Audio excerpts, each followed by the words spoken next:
In the beginning was the Word.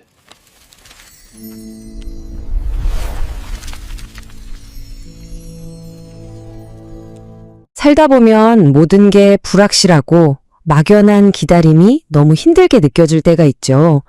오늘 우리는 바로 그런 순간에 꽉 붙잡을 수 있는 믿음에 대한 이야기를 나눠볼까 하는데요. 한 목사님의 깊이 있는 설교, 나는 여전히 기다리겠습니다. 를 통해서 그 놀라운 통찰을 함께 따라가 보시죠. 자, 바로 본론으로 들어가 볼게요. 목사님은 아주 도전적인, 어쩌면 우리 가슴을 혹 파고드는 질문으로 설교를 시작합니다. 세상에 끊이지 않는 전쟁과 고통을 보면서 우리들 중 많은 분들이 마음속 깊은 곳에 품어봤을 질문이죠.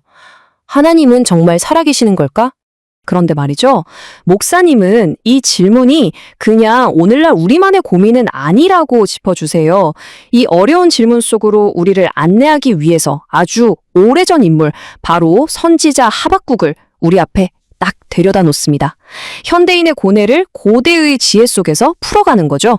우선 하박국이 살았던 시대로 시간여행을 좀 떠나봐야 할 것 같아요. 목사님은 그 시대가 얼마나 극심한 사회적 또 도덕적 타락의 시대였는지 그 배경부터 차근차근 설명해 주시는 거죠. 당시 하박국이 마주했던 현실은요, 정말 말 그대로 캄캄했는데요. 하나님의 말씀을 대놓고 불태워버리는 왕이 있었고요. 사회 곳곳에는 부패와 폭력, 탐욕이 넘쳐났습니다. 목사님이 이걸 짚어주시는데 이게 참 소름 돋는 부분이에요. 마치 오늘날 우리가 뉴스를 통해 보는 문제들이랑 너무나도 닮아 있다는 거죠. 정말 놀랍지 않나요? 바로 이 지점에서 하박국의 목소리가 터져 나옵니다. 정말 솔직하고 처절한 부르짖음이죠. 솔직히 우리도 이럴 때 있잖아요. 그쵸? 목사님은 이 구절을 통해서 우리가 느끼는 그 좌절감, 버려진 것 같은 그 감정이 절대 잘못된 게 아니라고, 오히려 믿음의 자연스러운 과정일 수 있다고 따뜻하게 다독여 주시는 거죠. 자, 그럼 이 깊은 절망 속에서 대체 뭘 어떻게 해야 할까요? 바로 여기서 목사님이 첫 번째 열쇠를 우리 손에 쥐어주십니다. 믿음의 여정은 아주 근본적인 관점의 전환, 거기서부터 시작된다는 거예요. 목사님이 이런 비유를 드시더라고요. 우리가 매일 운전하는 자동차, 그 엔진 원리 다 알고 타는 사람 거의 없잖아요. 그냥 이 차가 안전할 거라고 믿고 타는 거죠. 그것처럼 우리 인간의 유한한 생각으로 하나님의 무한한 계획을 전부 이해하려고 하는 것 자체가 고통의 시작이라는 게 바로 목사님의 핵심적인 통찰인 거죠. 와, 저는 이 부분에서 정말 무릎을 탁 쳤어요. 목사님이 하박국 이야기의 주인공, 그러니까 문장의 주어가 어떻게 변하는지를 보라고 하시는 거예요. 보세요. 1장에서는 온통 내가 나한테 왜 이러시냐고 하소연하거든요. 그런데 3장에 가보면 주어가 완전히 바뀌어 있어요. 주께서, 그분께서 이렇게요. 나 중심에서 하나님 중심으로요. 그러니까 핵심은 아주 명확해요. 내 뜻대로 해주세요가 아니라 주님의 뜻이 이루어지길 원합니다로 바뀌는 과정. 내 인생이라는 드라마의 주인공을 나에서 하나님으로 바꾸는 과정. 바로 그게 영적인 성장이라는 거죠.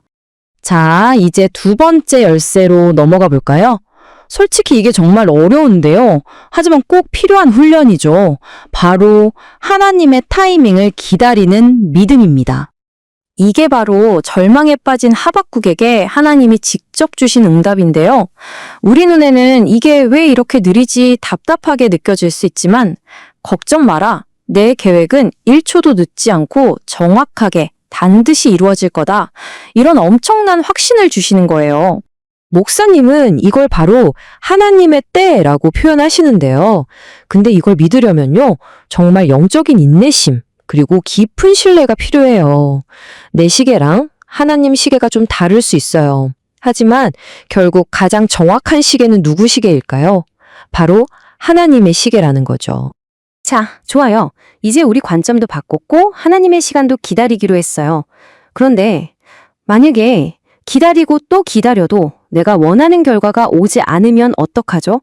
상황이 더 나빠지기만 하면요. 바로 이 지점에서 이 설교의 클라이맥스, 믿음이 도달해야 할 최종 목적지가 드러납니다.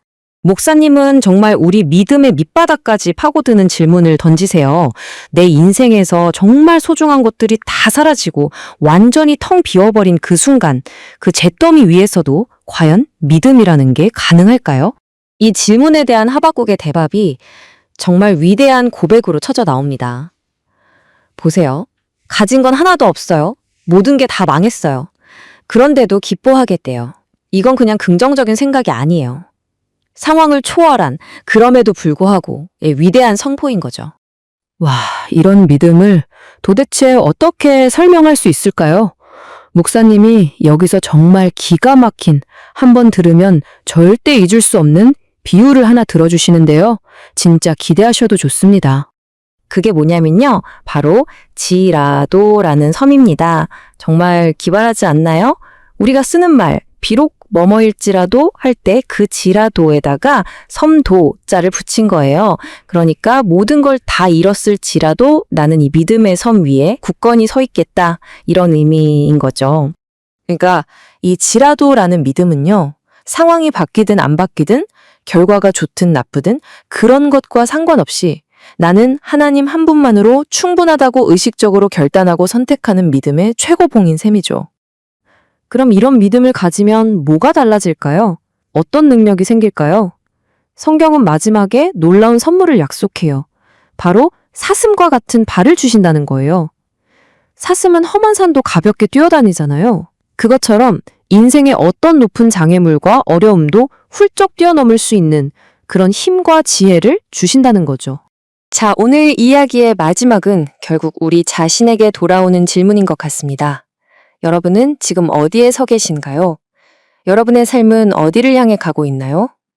왜 나만 이렇게 힘드냐고 원망하는 불평의 땅인가요? 아니면 모든 것이 사라졌을지라도 감사하기로 선택하는 믿음의 섬, 지라도인가요?